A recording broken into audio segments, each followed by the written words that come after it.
say ye kosu nyina ya kwaba ene betima kan pay omo nyire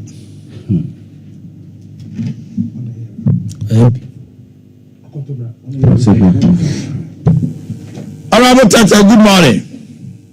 Good morning. Now I'm going to say. Oh, no, no, Madam, my children crata, echo Parliament say yes, I'm from na, and never do I was some could do human. And I hear about being Castle was say. More modern crata by some Busiano.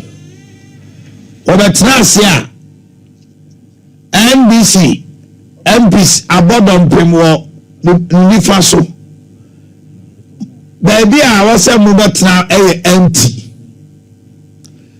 enunti no oni bibia ya gese osama indefinite suspension of parliament anano me no kasa wo kan say $250 million sikabi e wo say emabuna omra so se form adwuma eguho akwan mu niema bi afei border Ghana boundary bill bi ni niema bebre wo se mutumi yansa na afina kwa wiye no ehu ye ntine ma wo freye die le si ya entumanko na ye tete se mu ye kokos meeting na eche dodo ntuma inform speaker say mu ye meeting on twen mo nukura wo mu ne say Lady Kano, man, for Sakunya, was in Chirati for Nominawas, sir, on Sakunya.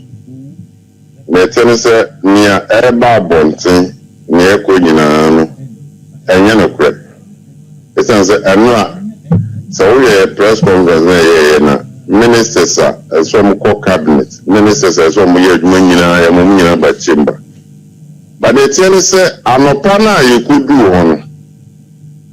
No matter na yinyina yeye se yebeye sitting na yeye caucus na caucus na yeye no se speaker say leader inform na nya no kure is say clerk no free no ye catch them as one country speaker say yeye caucus meeting 2 NDC for say ko chamber bia no mo ye caucus meeting na either so mo inform yeye speaker one country no speaker try mo wie ba answer ya transit sometimes ye to go chamber house answer omoba ya sheduma se 3 answer na be sheduma se bia no speaker ma empayfo du na ya kan ho nyina hia na yere na adwo ho ade a ye be ye for the day eno na mo fa no president no me patron okay Peter say and no speaker or call ye na akwa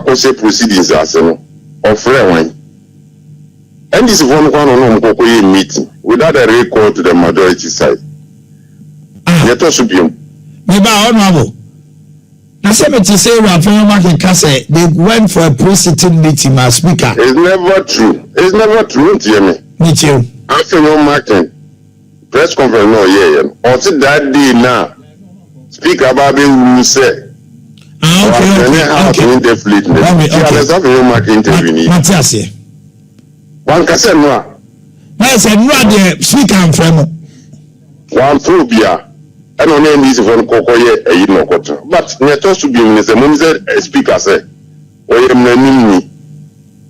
Why a Juma as a lawyer.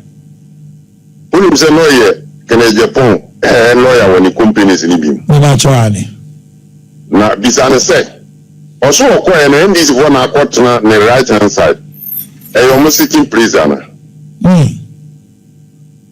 And then I say Mubisa because the Supreme Court a catch the speaker say Adia we yen enimlem and you know bit may determine say obesity vacant into MPs 9 I am no Cynthia ne Odata no more parliament one omume o majuma na speaker akwa tena say maybe and kwafo akotena nyomo tena be no ade ama suspend am as indefinite adjournment mo Ghana for him say was the speaker no obu Ghana mra no the speaker na agi tum say assembly wɔ court ɛno ti na ɔsoma ne lawyers sɛ assembly na Supreme Court yɛyɛ no Supreme Court ni mu kwan sɛ yɛ saa nti Supreme Court ɛnsa ho asɛm no mu na ne judgment or making wɔ parliament no ɛstay ɛma ne lawyer na yɛ argue sɛ speaker agye ato sɛ ne sa kan letter no but court na nyɛ hɔ koraa na ɛsɛ asɛm no kɔ ɛsɛ kɔ high court ɛna Supreme Court ka kyerɛ ne sɛ by interpretation of the constitution na ɔmo Supreme Court no na ɔmo wɔ tumi nti sɛ speaker akɔ fale ne reply anaasɛ wakɔ ɛkɔ kɔ defende asɛm na ɛwɔ court na anyɛ yɛ ne abɔ agu sɛ still na ne ɔmo aka no ɛho mfa nyɛ adwuma ne patrol speaker ba de asɛm na ɛsɛ nkɔɔyɛ say the Oka Chom said the status quo remains. It's your motor me right hand side, no. I'll go out journey house and say, and this one about the train. Abra winning say a caucus. And the speaker, no, and then this one is a court to show more content. It's a kind article 2, clause 2, 3, and 4. No, what do we are? Kind Magana for, and the article 17, clause 1. No, the 1992 constitution. Or say, Article 2, clause 2, me say, Supreme Court never who grants up a direction on our constitution. 3 me kono kase say Supreme Court ma order and say direction. No be fees or no the two say obi when nisua a content. And it is a speaker no ko na on say this when you on so mutna. Meanwhile no me no kase. Unin say oko parliament na o sorry say o kasa. Now present mic na picture be pass when you speaker ma o kwotena be bia wote. Okay. And you Mr. So call na be NDC for net no. One, yensisan tag in free baby ya. Yensisan MPBA position. MPBA one MPBA. And the DNT speaker kwotena ho. Or we say obe adwene house. Ne tie ne say omo ne speaker ne NDC for ni ya adwene say omo ma ya nya bank ma bia. Sene be ya Mexican ka ekoje na ye di bia fairness for teacher for. Oh say aban publicity of fairness for be 15,000. Yes. Aban publicity am teacher for every school. Afrele porter say be form. And then omu nyina no ye nye sika because grants aban de international development component wo ma grant aban ye de maye. Akwan wom, ensu wom, and then this is what money as a 2. Never had no crown is on say your financial management act no and the constitution say your budget November bia. Now because they got to abanity aban we etem ne be end January 6th. Enti na nado dan ko akufuado eltimi mfani tumi ma finance minister for budget ma.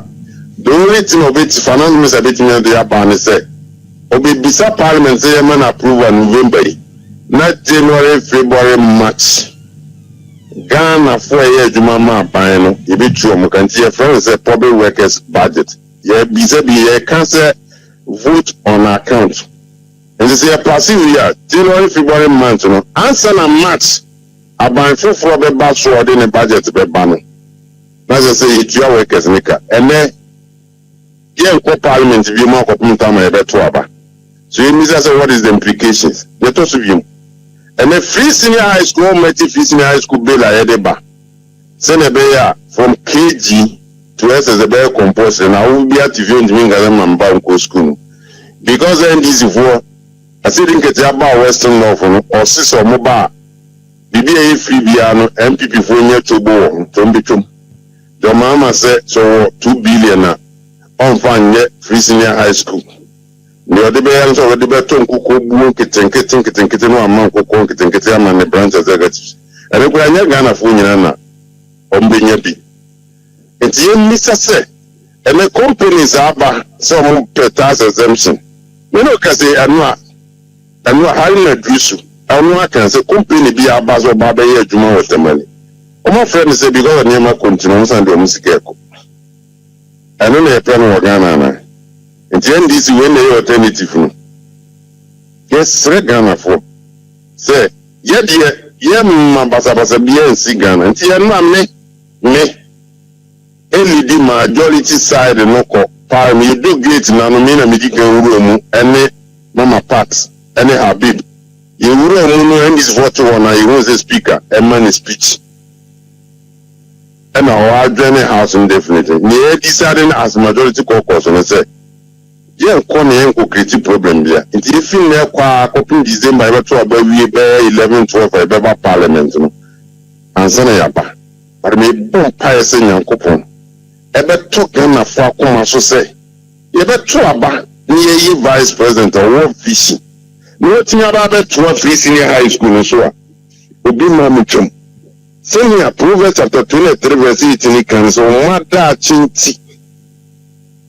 Na Proverbs 22 verse 6 and say trini akwalano se na be ada to hunu. Never srega na for ni party my team bia. Say ene na nu so a etena bi du wo fa so na bi so. And it is all kind Bible na Isaiah 43 verse 18 say ne chom bia wo no chom 19 so be ya de foforo ade bia wani na so ene na wo nya etena e be du so. So na be protective senior high school ene o hwe calculation about about and the Ministry of Education dey about school fees, admission fee, books, Nkolano enter the no no can go 18,800 and ka ofu kutua kan ya o spend no and na bind their cho e sika bind their go botum the best sre party man and then no so tena be do so the best sre Ghana for so NDC for is not alternative for Ghanaians. All right. Because omo message nyina ne say omo de omo ba neema MPPI ye no mbese no omo wi dompe no ya kwakwa dompe na ma na etua free senior high school and na etua nurses allowance and na etua teachers allowance and na etua workers ka and this say kan na home for teacher for e bi no ye adwuma 24 months e ma 3 months allow ayi pay no yes sir then your speaker per se or the Ghana ni NDC for person of your parliament no ne fire so na yakaze democracy ni munno no because when an statement and as a press conference or here no odidi aban and your judges lawyers attempt is he supervising chaos in the house. What Mr. Speaker did today amount to supervising chaos and bringing the image of democracy to disrepute. The NDC minority members were all over claiming that we, the majority, did not attend a so-called business committee meeting that they called. Who are they?